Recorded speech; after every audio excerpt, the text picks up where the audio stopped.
I think we're in a creativity crisis. A lot of mass media has sort of become a sort of conveyor belt for like constant repetition in sort of the stories they put out, the products that people start selling, how it's promoted, and you're sort of seeing that the creative freedom from like everybody is at an all-time low. Um, it's something I've been like sort of thinking about myself, saying like, how can I make sure that myself individually doesn't sort of fall into this trap of not being able to like express myself completely, not being suppressed to um, the 2025 society. Um, the main thing is though, people are becoming so much more lazier and sort of looking for instant results in what they do. That could be with their work, that could be with um, finances. So a lot of people, instead of taking risks and using their imagination, they're just going for instant results. And in some fields of work, that's obviously what you'd have to do. But some things we're losing creative people because they're forced to go down a certain path that they've been guided, and obviously the direction they've been guided in is wrong and sort of cancels and cuts out all their freedom. There's also been like an increase in like accessibility to like all media, and it's sort of just spawned people that just everyone does the same thing, and you're seeing it's like uh, some places that you could go on holiday which were once like exciting places, unknown norms that people didn't know about. Um, it's now become sort of like a place where you get heavy traffic and damage caused by certain individuals. One of them, I'm guilty of it. I went to Thailand this summer, and you sort of see when you come home that so many more people have just gone out there, and they're just going out there because everyone else is doing it, not because they've got their own path. You see people like I obviously went to other countries on my trip, but you see people that are just going to the Thailand islands, and they've just been so heavily like tourist driven.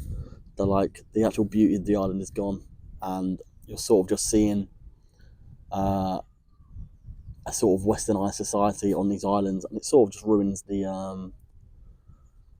whole like landscape of what the whole country stands for, really. Um, you also see it back home in like media, on the news channels. No one's allowed to sort of show off their personality if they even have any anymore.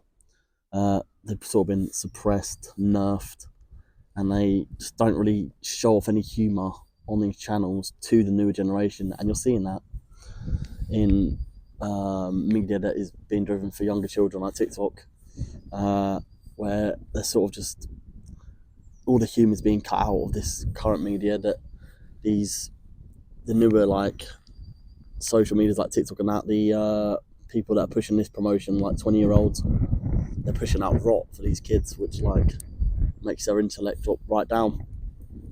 We're sort of creating a world as well where you can't really make any mistakes ever, and we're sort of at risk of losing everything. This could be like in our job, we can't make a mistake because we'll get sacked or we'll get disciplinary, and we sort of risk of losing everything, as well as like our mental stability. One thing that I'm sort of going to try and focus on in the next coming months is like blocking out this rot and repetition that I'm sort of exposed to every day via these social channels, and just like, I've already seen this stuff, so do I really need to see it again? Uh, this exposure for like the current, which would be like how I'm saying it for sort of myself, and then the future generations, like the current children still in primary and secondary school. A lot of them have phones now at like 6, 7, 8, and then I didn't really get mine until 10. And they're just being exposed to rubbish, really. Just the same repetition, the same selling formula, and they think that's what works, when really there's been no creative thought into any of that kind of stuff, and they've sort of just been like pushed to see that's the direction they've got to take their life, when really they've got to use their imagination at what my generation would have started using when we were younger. Me and my friends, we send each other different forms of media on different channels every day, which we find funny. However, I know, you know, we've all seen it before. Like, some of the posts get reposted time and time again. This is especially like for football media. You know it's coming before it's even posted as well, and you're like, it is funny. However, like, I've seen it before, and it was funny the first time, and it's not really the second time. But it's just how the way the media's going. We're just getting pushed the same repetition of media, the same stories, the same narrative, and it's like, it is boring to me now. Like, I'm sort of over it. Like, talk about something else. Like, when the football's on, because where the money is the Premier League, stuff like that. There's no talk of other divisions ever until there's like a future star that's coming up through the game that is going to be sold for money, which is ultimately what I've just said. The point of the media is they're looking for money, and if the money is in that player, that's what they're going to talk about.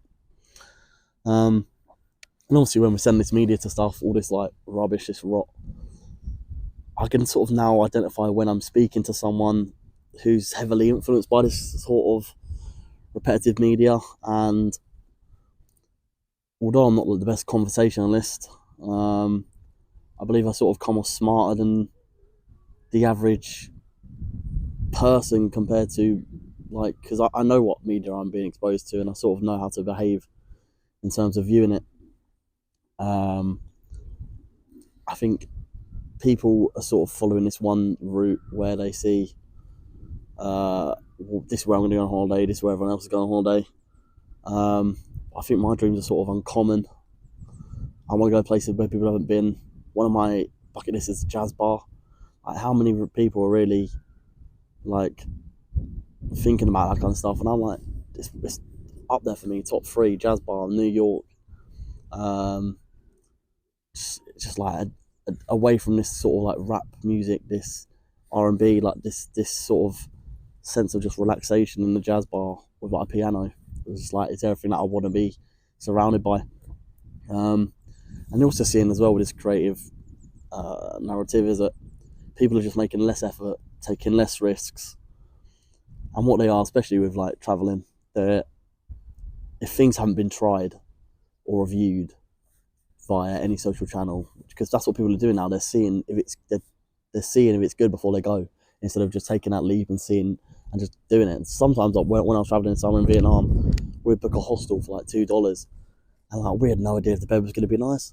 9 times out of 10, it was just a cheap listing of a room, and it was no better or no worse than the 5-star hotel room we booked in Bangkok. But I just think people have lost their spark a bit, and I think hopefully, if people were sort of like allowed to be more themselves in the media, then we'll see a change.